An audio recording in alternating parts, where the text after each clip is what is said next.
Intéressons-nous au monde complexe et fascinant du whisky grâce à Thomas, notre expert en spiritueux. Bonjour Thomas. Bonjour Stéphanie. Alors Thomas, je suis un peu perdue car j'ai remarqué que sur les étiquettes de certaines bouteilles de whisky, il y a la mention single malt ou blend et je ne sais pas ce que ça veut dire. Alors cette distinction est vraiment fondamentale. Commençons par la mention single malt. Elle correspond à un whisky réalisé à partir d'orge maltée issu d'une seule et unique distillerie. C'est l'Écosse qui est le plus gros producteur de single malt. Alors prenons par exemple Glenfiddich. C'est une maison familiale, une distillerie depuis plus de 125 ans. Elle est située au cœur de la région du Speyside en Écosse. C'est vraiment l'une des maisons de whisky les plus emblématiques du pays. Pour preuve, Glenfiddich possède la gamme de single malt la plus récompensée au monde.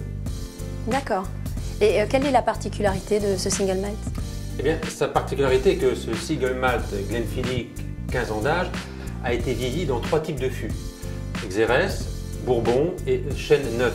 Il en résulte un whisky harmonieux et intense qui offre de riches notes de fruits, d'épices et aussi de miel. Et quelle est la différence avec un blend? Alors un blend, lui, représente un assemblage de malt et de whisky de grain lié au travail de précision d'un maître assembleur. Et lui, en fait, il recherche la meilleure harmonie entre des arômes avec plusieurs whiskies. Et est-ce que vous pouvez me donner un exemple? Oui, bien sûr. Alors vous voyez, ce blend whisky Grand Signature se distingue par un profil aromatique à la fois doux et maltais. Alors, il associe la douceur des whisky Grand avec des saveurs plus intenses grâce à une plus forte proportion de whisky de malt dans son assemblage. Moi, je dirais que c'est vraiment un blend idéal pour une initiation au whisky.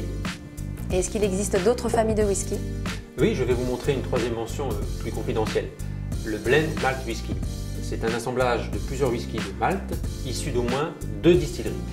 Voici l'un des plus populaires, il se nomme Monkey Shoulder. Monkey Shoulder, c'est étrange comme nom pour un whisky quand même. Alors voilà l'explication. En fait, Monkey Shoulder veut dire littéralement épaule de singe.